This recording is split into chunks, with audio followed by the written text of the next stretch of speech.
Hare Krishna! Sejam muito bem-vindos ao nosso humilde festival de Sri Nrsimhadev 2015. Então eu queria falar um pouquinho assim do evento, do dia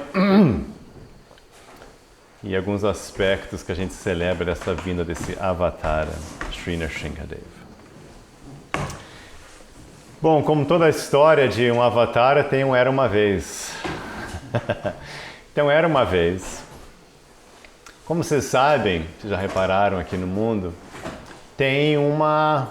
A gente pode falar, né? As histórias falam e tal, os continhos falam, mas de fato tem uma certa luta entre o bem e o mal, né? Assim, às vezes fica sutil, às vezes fica meio cinza, né? Difícil saber quem é quem, mas em geral realmente tem alguma coisa, né? E as escrituras védicas trabalham com essa dinâmica. Elas falam que, de fato, tem essas influências acontecendo não só a nível Terra, mas a nível universo.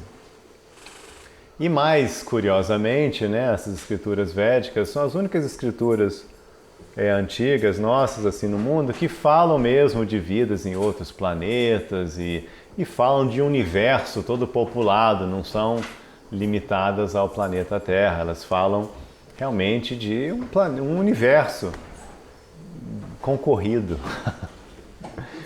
E nesse universo concorrido, essa coisa do bem e o mal que a gente sente aqui na Terra é sutil. Né? A gente tem, cada um tem um pouquinho de cada qualidade e tal, mas entende-se que a nível universal tem civilizações que tendem mais para um lado e para o outro. Entende?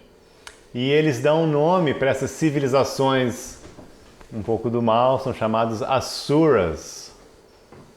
E os bonzinhos são chamados Devas.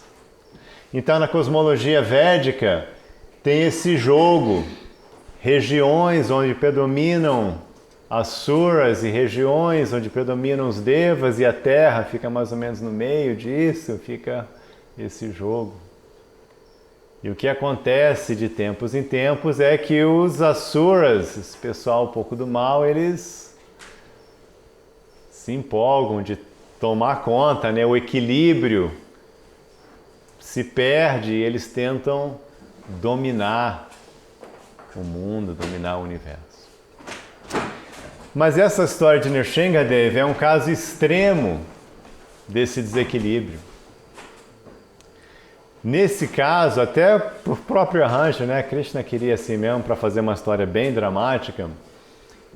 Aparece no universo uma figura nessa turma, nessa civilização de Asuras, aparece uma figura muito poderosa, muito do mal, Hiranyakashipu. E Hiranyakashipu era uma figura anormal, inclusive depois a gente descobre que ele nem era desse universo, ele tinha vindo para criar essa situação, porque não tinha ninguém no universo que pudesse adquirir o poder que ele adquiriu, mas ele vai adquirindo através de um processo de austeridades, né, e contemplação e poder místico, yoga, ele vai adquirindo poderes e poderes e poderes, e ele se torna completamente poderoso. Ele quer dominar o universo, e ele e a turma dele toda, e eles ficam tão fortes que de fato o universo cai completamente sob o controle dos Asuras. É uma situação dramática universal, uma guerra nas estrelas onde Darth Vader ganhou. Darth Vader está lá mandando, comandando em tudo. Inclusive o George Lucas falou que ele se baseou mesmo nos Vedas, Guerra nas Estrelas, porque é isso, os Vedas falam de guerra nas estrelas. Então ele dominou e a situação estava muito perigosa. E ele estava sob controle, os Devas tinham corrido em medo, não sabiam o que fazer, não conseguiam lutar com ele. Ele era tão poderoso que ele só levantava a sobrancelha e eles já ficavam com medo, saíam correndo. Isso é Indra, Thor, né? Saíam correndo Zeus, não, ninguém dava conta dele. Bom, é interessante, qual que é a raiz do mal, né? Interessante que o malvado, o Asura, na cultura védica, é interessante que não é aquele malvado que a gente vê, por exemplo, no filme de horror. Os Asuras, eles não são simplesmente assim, pessoas, sei lá, assim, de pesadelo, simplesmente fazendo maldade, picando as pessoas e cozinhando bebês. Não é assim, sabe? Eles não são assim desse tipo. Eles constroem civilizações, eles têm ordem, eles têm governo, eles fazem caridade. Eles fazem caridade, eles mantêm uma certa estrutura de sociedade, de apoio ao cidadão, eles fazem toda uma coisa assim. Não é assim uma barbarie geral. Não é que o Asura, sabe, não fica pensando que é um povo assim, sabe, rastejando pelo chão e com... Não é isso. Não, eles fazem um negócio legal, eles têm arte e ciência e medicina, eles têm toda uma estrutura. Mas qual que é a raiz do mal? Qual que é a mentalidade do Asura? Aí Krishna, no Bhagavad Gita, ele dedica um capítulo inteiro, capítulo 16, para falar da mentalidade do Asura e a mentalidade divina. Porque aqui, no nosso caso, a gente está com os dois, né? Cada um de nós tem que analisar bem, assim, as nossas motivações, os nossos movimentos, porque a gente está com... Entende? Krishna é que a gente está com o nosso ladozinho assúrico, né? A gente tem que achar ele. Então, qual que é a mentalidade assúrico? A mentalidade é egóica, é de eu vou fazer, eu vou aparecer, eu vou conquistar. É assim que é descrita na mentalidade assúrica no Bhagavad Gita. Eu quero aparecer, eu quero fama, eu quero conquistas materiais. Então o que os Asuras fazem? Eles querem conquistar outros planetas e galáxias, eles querem conquistar, eles querem ter a fama de ser, não, eu sou o Senhor do Universo. Conhece alguém assim? Né? Eu sou o Senhor do Universo. Eu sou mais poderoso. Meus inimigos são derrotados. É esse tipo de mentalidade que tem na mentalidade assúrica. Krishna fala que é uma mentalidade com ilimitados desejos materiais. Então é interessante, de novo, não é que eles são assim, eles querem simplesmente fazer maldade, torturar as pessoas e pendurar num gancho e cortar pedacinho. Não é isso. É essa mentalidade. Agora, essa mentalidade, eu quero, para mim, só tem eu, não tem Deus, não tem nada, só eu que mando. Mentalidade completamente materialista, grosseira, ela gera crueldade. Isso é que eu queria que vocês pensassem. Essa mentalidade gera crueldade. Aí a gente pode voltar aqui, né? Deixa de lado agora essas histórias do universo contadas no Bhagavatam e olha aqui no planeta Terra, né? A gente pode ver que isso está acontecendo aqui. A mentalidade egoísta de desejo material, de fama, de aparecer, de fazer, de acontecer, de adquirir, de ter mais, está fazendo muita maldade. Está causando indiretamente a destruição do planeta, a infelicidade de bilhões de pessoas, numa conquista cada vez mais, desigualdade econômica, exploração. Ela gera crueldade. Não é crueldade por si só, ela é um resultado, a crueldade é um resultado dessa mentalidade. Olha só que interessante. Então esses Asuras, eles eram todos certinhos, eles até citavam filosofia e tinham encontros e faziam sacrifícios e religião e tinham professores e tinham as escolas. Mas com essa mentalidade eles estavam dispostos a qualquer tipo de crueldade para conseguir seus objetivos. E é isso que a gente vê aqui, não é? Para as pessoas conseguirem seus objetivos, elas estão dispostas a fazer qualquer coisa. A gente está vivendo esse dramazinho aqui no Brasil, né? Pessoas dispostas a assumir o poder, a ter o poder e com isso sacrificam o país inteiro, projetos, né? Sacrificado pelo objetivo da conquista do poder do indivíduo, sacrifica o da massa. Então é isso que acontece, mas estava acontecendo em escala universal, né? Mas aí, agora vamos voltar para a história.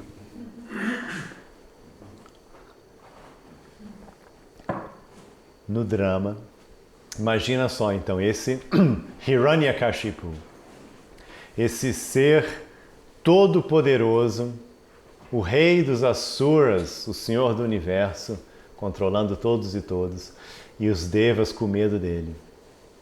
E nasce dele. Porque é assim, né? Quando você tem filho, você não sabe o que vai receber, né? Quem tem filho sabe o que eu estou falando. Você não sabe o que vai vir, né? Você pode ficar lá achando que vai ser um santinho, você pode achar que vai ser um... Você nunca sabe. A gente vê que pessoas santas nascem nos lugares mais, né, inesperados. Você nunca sabe. Então não é que nasce como o primeiro filho de Hiranyakashipu. Nasce um menino santo, Prahlada. Prahlada não era só um menino santo, não. Ele era uma alma tão pura, tão brilhante, como a qual o universo praticamente nunca tinha visto. Imagina. Nasce como filho dele. E ele era um ateu ferrenho. Ele realmente tinha ódio de Deus. É uma história complicada que Deus tinha matado o irmão dele, assim, pessoalmente, ele ficou meio chateado. Então ele tinha um ódio mesmo, assim, ele não era um ateu, assim, light, não, assim, tipo, não, eu estou na minha e não interessa a Deus. Não, ele realmente tinha ódio de Deus. Ele era um antiteísta, como se diz. E o filho dele é um menino santo, devoto de Deus, perfeito. Então, a coisa assim e tal. E aquela época, como assim você já viu nos filmes, como é que os filhos de reis, né? O filho fica meio longe, né? O pai não fica assim com a criança. Já viu como é que é, né? A criança fica lá com babá, com rainha, com não sei o quê, com professor e tal, e às vezes vem, se apresenta diante, tudo bem e tal. Enfim, aí num desses dias, o menino chega lá e o pai, filho querido, senta aqui e tal, e aí, filhinho lindo, poxa, eu gosto tanto de você, você é tão legal. Filhinho, você já está indo para a escolinha, né? Tal. O que você aprendeu na escolinha? O que você mais gostou até agora de aprender? E aí o menino começa a falar.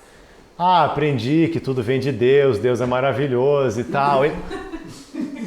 Que é isso?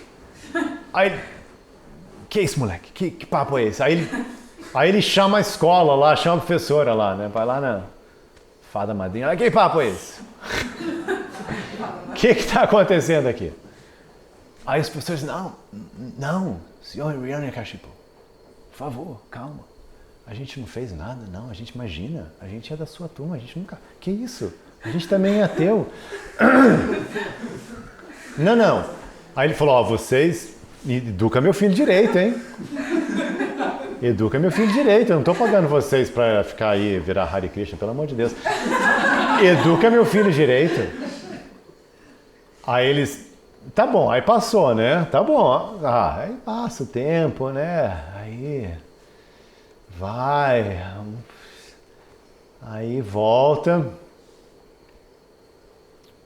Filho, e aí, filho? Senta aqui, tudo bom, filho? Aí ele assim, é engraçado que o pastor diz que ele, lágrimas de ternura, Hiranyakashipu, filho, filhinho, e aí, filhinho, papai gosta tanto de você, senta aqui, e aí, agora fala pro papai, o que você está aprendendo na escola, o que você mais gostou na escola, fala.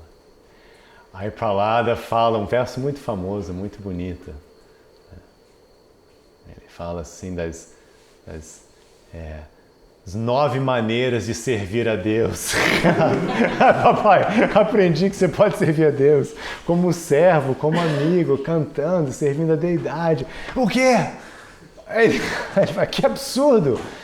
Aí ele fala assim, e ele, pra você ver como ele é cruel. Pra você ver como a mentalidade cruel surge facilmente na Sura. O menininho estava nessa idade com uns 5 anos de idade agora. E ele pega o menino e joga assim, com raiva, chama os guardas e fala, mata esse menino não presta, imagina, legal, né? Gente boa. Não, Hiranyakashipu era gente boa, era muito legal. Então ele fala assim, mata esse menino não presta, a gente deu 2 chances, né? Deixou aqui, o menino fica falando essas baboseiras, isso aqui é insuportável. Esse menino aqui é um lixo, né? Assim, é uma desgraça para a família. É uma desgraça, um devoto puro, uma desgraça para a família do ateu. Então ele manda matar. Ele mesmo assim, nem ele queria matar. Ele falou, vocês matem ele. Cuida disso aí, viu? E aí os soldados vão e começam a tentar matar o menino. O chefe pediu, né? Vamos lá, o pessoal é cruel, né? Vamos lá. E eles começam, né? Vamos começar, né? O básico, né? Só tentar cortar a cabeça do menino, sei lá, uma coisa básica assim, né? Espeta com uma... E como o menino era um yogi perfeito, ele tinha adquirido tantos poderes, o corpo dele era completamente inviolável. E ele, sem nenhum esforço, as armas... E o menino lá... tranquilo, Hare Krishna, Krishna Krishna, Hare Rama. E eles assim começam a ficar criativos. Então aí eles, espada no fundo, então tá, tudo bem, vamos tentar outra coisa. Aí eles jogam ele num quarto cheio de serpente venenosa, assim, joga ele no meio das serpentes lá. Aí as serpentes ficam lá, Hare Krishna, Krishna Krishna, Hare Rama, Hare Rama. Aí serpente adianta. Aí eles pegam um elefante louco assim, pisa no... Sabe, pode aqueles elefantes, pisa no menino, o elefante lá, e o elefante... Não vou pisar no menino, não. Aí eles pegam e jogam o menino assim do topo de uma montanha, vamos ver se isso dá certo. Eles tentando matar o menino de todo jeito. Tentam deixar ele morrendo de fome, tentam espada, veneno, cobra, elefante, joga montanha, tudo. Aí... eles, com muita vergonha, né, começam a voltar para o chefe e falam, chefe, a gente não está conseguindo matar seu filho, não. A gente já tentou de tudo. Não fica chateado com a gente, não. A gente tentou de tudo, a gente levou a sério, a gente se esforçou. Aí o pai fica com um pouquinho de medo. E Hiranyakashipu não tinha medo de nada, que ele era o cara. Mas ele fica com um pouquinho de medo. Ele fala, que é isso, né? Que moleque é esse que não morre? Que é isso?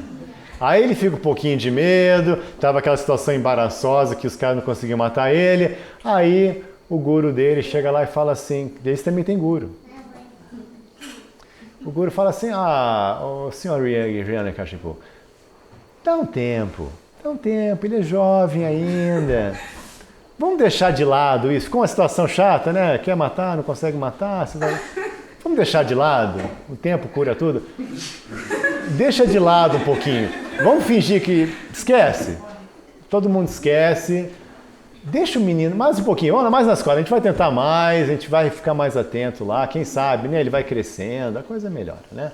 Então ele... Tá bom. Aí o menino volta para a escola. Só que acontece o seguinte, ele volta para a escola e toda hora que os professores não estavam olhando, ele começa a pregar para os amiguinhos, os filhos dos outros asuras importantes, né? E aí ele começa a ensinar, os menininhos todos começam a virar devotinhos lá na escola. E ele ensinando filosofia da vida, reencarnação, propósito da vida, não ter desejo material, desapego, fé em Deus. Aí os professores começam a ver aquela situação, tempo passou, né? Assim, falam, imagina, né? Todos os filhos dos asuras virando devotos, isso aqui eles vão matar a gente, né? Então, eles vão correndo de volta, não deu certo o plano B. O menino está pregando para todo mundo, está todo mundo virando devoto. Aí ele traz esse menino aqui, aí ele traz o menino lá na frente dele. Traz o menino na frente dele. Agora esse é a última, a terceira e última chance. E fala, que é isso, menino? Aí faz uma pergunta assim, da onde você está tirando seu poder? Era a chance do menino assim, não, paizinho, você é legal. Podia ter amenizado, mas ele era devoto, estava desapegado, não estava nem aí, né? E esse é o elefante tentando pisar no menino, não deu certo. Aí, olha só a respostinha de Prahlada lá, totalmente destemido, né? Na frente desse pai cruel, completamente enlouquecido. E ele responde assim, meu querido rei, a fonte de minha força, sobre a qual estás indagando, também é fonte da sua. Resposta errada, né? Na verdade, a fonte que origina todas as espécies de forças é única. Ele não é apenas a tua e a minha força, mas a única força de todos. Sem ele, ninguém pode obter força alguma. Móveis ou inertes, superiores ou inferiores, todos, incluindo o Sr. Brahma, são controlados pela força da Suprema Personalidade de Deus. Aí ele ficou muito louco. Aí ele perdeu mesmo assim, ele falou, é mesmo? Então vem cá, onde que está esse Deus? Ele estava no palácio, né? Ele estava lá no paláciozão gigante dele, né? E aí, tá onde? Aí ele fala, Deus está em todo lugar, papai. Verdade, né? Mas ele está aqui nessa coluna, né? Tem uns tronos, os pilares, né? Ele está aqui nesse pilar. Tá, papai, ele está em todo lugar, né? Está no pilar também, né? Aí ele, não aguento mais. Aí ele levanta assim, tira aquela espada dele do Senhor do Universo, e aí com uma força, né? Ele junta toda a força, que ele tinha uma força assim, imagina, ele era realmente um ser incrivelmente, assim, impossivelmente poderoso, né? E ele só com um punho assim, ele esmaga o pilar. Mas aí ele esmaga o pilar e começa uma tremedeira assim, um barulho. O barulho vai crescendo assim, ninguém tá... Da onde está vindo esse som? Parecia que era o universo rachando, assim um som subindo assim, e aí de repente pula assim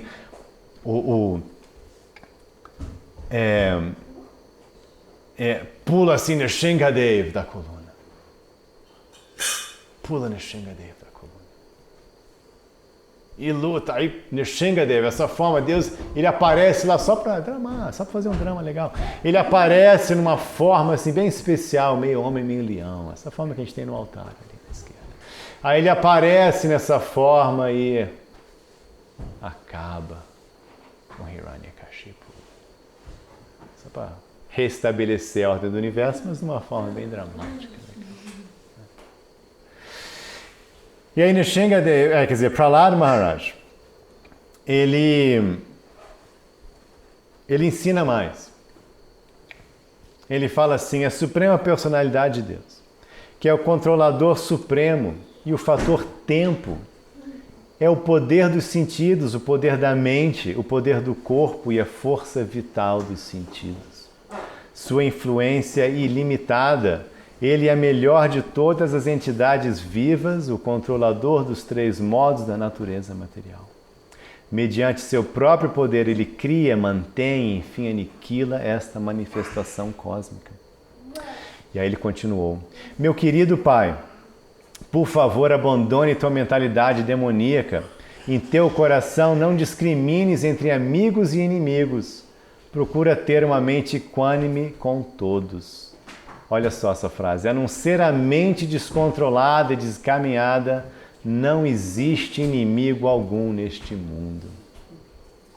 Quando alguém vê todos na plataforma de igualdade, ele então consegue adorar o Senhor perfeitamente. Mas então aí já era tarde demais, Hiranyakashipu é destroçado por Nrsingadeva, né? E essa cena dramática e tal, e acaba, restabelece o controle, o equilíbrio do universo, os devas retomam a sua posição. E depois, no final, tá tudo assim, acalmando, os devas vêm e voltam, né? Porque agora Nrsingadeva Hiranyakashipu foi aniquilado, então os devas podem retomar o controle da parte deles do universo e tal. Aí Nrsingadeva está sentado, calminho, já no trono assim, E Prahlad Maharaj está fazendo belas orações. Eu queria ler só duas para vocês. Uma que ele fala de Dasya Yoga. Yoga, conexão. Dasya, serviço. Serviço amoroso. Ele fala assim, ó pessoa grandiosa. Ele estava já orando assim diretamente para Nrsingadeva, diante dele. Ó pessoa grandiosa, ó Senhor Supremo, devido ao contato com circunstâncias agradáveis e desagradáveis, e devido ao fato de ter que se separar delas, todos são postos em condições das mais deploráveis, vivendo em planetas celestiais ou infernais, como se estivessem ardendo num fogo de lamentação. Embora haja muitos remédios que ajudem alguém a escapar da vida miserável, todos esses remédios, encontrados no mundo material, são mais miseráveis do que as próprias misérias. Portanto, creio que o único remédio é ficar ocupado em vosso serviço, Dasya Yoga. Por favor, instrua-me nesse serviço. Então, essa história de Nrsingadeva com Prahlada é muito interessante, porque normalmente, quando vem um avatar, um dos propósitos da vinda dele, são os ensinamentos que ele traz. Né? Como Krishna, a gente tem o Bhagavad Gita, e tem tantos avatares escritos no Bhagavad, também tem os ensinamentos importantes deles e tal, essa importância do Bhagavatam como livro. Mas nessa história de Hiranyakashipu e Nrsingadeva, quem tem os ensinamentos mais profundos e importantes é Prahlada. O menino santo é que vem, ele é que vem como que o porta-voz do Avatara, trazendo ensinamentos. Então esse ensinamento aqui é muito lindo, né? Tem vários, mas eu só peguei alguns poucos. Mas esse eu gosto muito, né? Porque ele fala, olha, não tem, você pode estar em qualquer lugar, um planeta celestial, no infernal, todo mundo está cheio de problema, não adianta. Você pode ter qualquer situação, né? Aqui no nosso mundo, aqui na Terra, você pode ser milionário, classe média, está todo mundo sofrendo, pode estar na África, no Brasil, nos Estados Unidos, na China, no Japão, está todo mundo sofrendo, né? Ele fala aqui num fogo de lamentação. Né? Quem passou os últimos 7 dias sem se lamentar de algo? 3 dias. Hoje? Né? A gente está sempre, aquilo e aquela outra, Krishna, né? E aí ele fala assim, não, mas aí tem a solução, né? Não é assim que a gente pensa? Não, tem solução. Eu estou com um problema, mas tem uma solução. Né? Eu tenho um remédio para o meu problema. Mas ele fala, não, o remédio é pior do que o problema. Você já reparou? E você sabe que isso é real. Porque você está aqui hoje lidando com o remédio do remédio do remédio do remédio que começou lá. Depende da sua idade, 20, 30, 40 anos atrás, né? Não, agora tem a solução, né? E você está correndo atrás e cada vez você está com outro problema, e mais outro problema, e mais outro problema, e agora tem esse, e agora tem aquele, e agora tem esse. Então ele fala, quer saber o que você precisa fazer mesmo? Esse é o ensinamento do yoga. Dasya Yoga. O remédio não está aqui. Por isso que você está se frustrando. Você está olhando para cá e para lá e para cá e para lá e você muda e muda o cabelo e muda de cidade, muda de emprego e você não encontra. Por quê? Porque não está aqui. Esses são remédios que são mais miseráveis do que o problema original. Lembra? O seu problema original era que você queria mamar. Né? Esse foi mais ou menos o problema original de todo mundo aqui, né? Leite. Né? Então, era um probleminha legal, né? Leite. Começou fácil, né? Você só queria um pouquinho de leite. E agora que você está agora preocupado com carro, emprego, casa, imposto, sociedade, governo, PT, né? Olha só como é que é complicado o negócio, né? Era só um leitinho que você queria. Só queria um leitinho, pô. Mas então não adianta, a gente fica aqui procurando e só vai encrencando mais. Então, Dasya Yoga. Você precisa, num espírito assim que a gente chama de servo, assim, de serviço devocional, é a frase que o nosso grande guru Srila Prabhupada usava. Serviço devocional, num espírito de serviço, de querer servir a Deus, de querer ser um servo amoroso de Deus, você se conecta e aí sim você vai encontrar a solução. Porque a solução não está aqui, a solução está em você situar sua consciência na sua natureza real, eterna. Você sair desse plano material e você entender que você já tem tudo, você já está perfeito e completo, você já está completamente bem situado, é só você realizar isso, descobrir isso novamente. Então, muito bonito esse verso. Mais um versozinho. Meu Senhor Nrsingadev, vó Supremo, devido ao conceito de vida corpórea, as almas corporificadas, desamparadas por vós, nada podem fazer em prol de sua melhora. Todos os remédios que venham a aceitar, embora talvez produzam benefícios temporários, de certo são impermanentes. Esse é o problema. Por exemplo, o pai e a mãe não podem proteger o filho, o médico e o remédio não podem aliviar o sofrimento do paciente e o barco no oceano não pode proteger um homem que se afoga. Então esse ensinamento assim que é isso, não adianta aqui você achar que vai ter uma situação onde você vai ficar bem, não adianta você continuar essa ilusão que você tem perpetuado, não só essa vida inteira, mas diz os Vedas, vida após vida. Não adianta você ficar insistindo no erro e achar que não, mais um ajuste, mais uma coisa, não, esse agora eu estou bem, o meu barco, né? Titanic, esse não vai afundar nunca, né? A história do Titanic é legal por isso. Não, esse não afunda. Garantido. A primeira viagem afunda. É assim, o barco não pode proteger.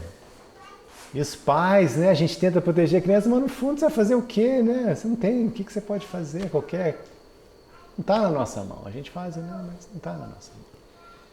E o paciente, o médico, os melhores hospitais, melhor remédio. Toda hora está morrendo gente no hospital. Não adianta. Então é isso. Agora, só para a gente trazer aqui de novo para a Terra, fica essa pergunta aí, a luta acabou? Nrsingadev veio e acabou? A luta entre o bem e o mal já se encerrou? Tem que voltar. Tem que voltar, né? Mas essa natureza súrica, ela realmente está em todos os lados, né? Ela está em cada um de nós e ela está ao nosso redor. E ela está se manifestando aqui no planeta Terra agora, né? O mundo está numa situação complicada, né? O mundo está vivendo um momento lindo de despertar, tudo bem, tem uma coisa bacana acontecendo, né? Mas ao mesmo tempo a gente sabe que são momentos difíceis.